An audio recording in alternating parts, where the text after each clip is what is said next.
गोपीनाथ की जिंदगी में एक खालीपन था, जब से उनकी पत्नी देवयानी की मृत्यु 2 साल पहले हुई थी।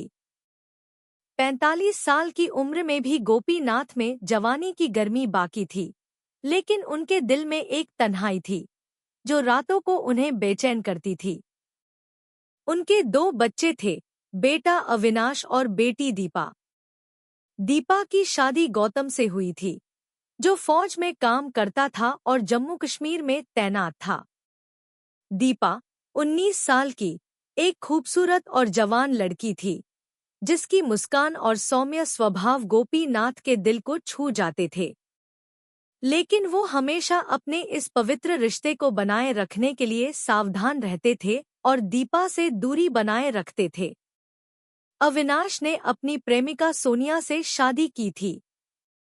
सोनिया 20 साल की, सांवली, स्लिम और आकर्षक आंखों वाली लड़की थी, जिसका आत्मविश्वास और हंसी हर किसी को मोह लेती थी। सोनिया की जिद थी कि वो अपने पति के साथ अलग घर में रहे, इसलिए अविनाश ने एक नया घर ले लिया। गोपीनाथ अब अपने बड़े से घर में अकेले रह गए, जहां रातें उनकी तन्हाई को और गहरी करती थीं। एक दिन अचानक सोनिया का फोन आया। उसकी आवाज में गुस्सा और दर्द साफ झलक रहा था। बाबूजी, प्लीज जल्दी यहाँ आइए, मुझे आपकी जरूरत है। अविनाश ने मुझे धोखा दिया है, मैं उससे तलाक चाहती हूँ। गोपीनाथ का दिल धड़क उठा। वो तुरंत सोनिया के घर पहुंचे। वहां का माहौल देखकर उनका दिल बैठ गया। सोनिया रो रो कर थक चुकी थी, उसकी आंखें लाल थीं और चेहरा आंसुओं से भीगा हुआ था। बेटी, क्या हुआ? शांत होकर मुझे सब बताओ, गोपीनाथ ने प्यार से कहा और सोनिया के पास सोफे पर बैठ गए। सोनिया ने चुपचाप एक लिफाफा उनकी ओर बढ़ाया, जिसमें कुछ तस्वीरें थीं। गोपीनाथ ने तस्वीरें देखीं और सन्न रह गए। तस्वीरों में अविनाश किसी दूसरी औरत के साथ अंतरंग हालत में था, और वो औरत थी रीना, सोनिया की भाभी, अविनाश की बहन जैसी भाभी।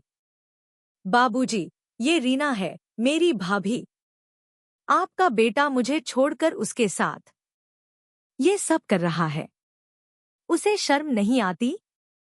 मैं यहाँ अकेली तड़प रही हूँ, और वो उस औरत के साथ समय बिता रहा है, सोनिया ने रोते हुए कहा।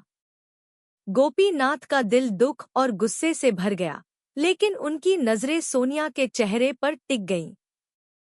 उसका दुख, उसकी खूबसूरती और उसकी कमजोर हालत ने गोपीनाथ के मन में एक अजीब सी हलचल पैदा कर दी।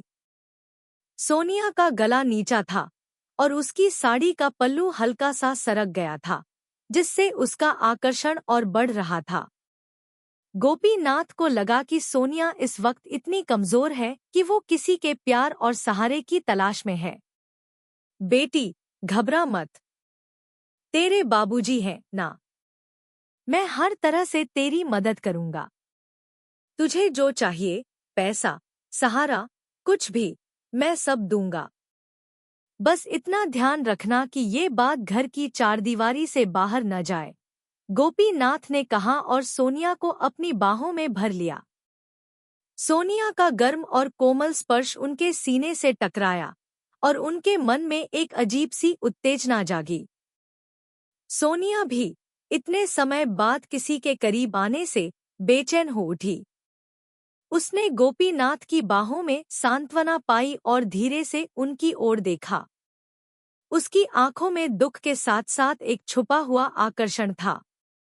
बाबूजी, आप इतना ख्याल रखते हैं।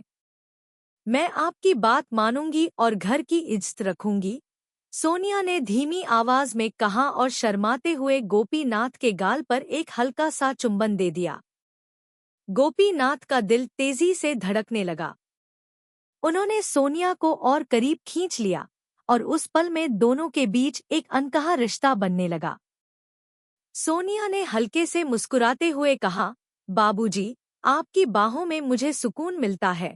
गोपीनाथ ने जवाब दिया, बेटी, मैं हमेशा तेरा साथ दूंगा।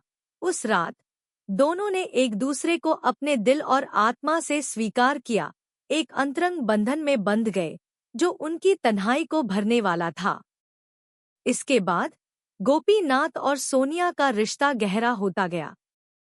वो चुपके चुपके मिलते, कभी सोनिया के घर में, कभी गोपीनाथ के खाली पड़े घर में।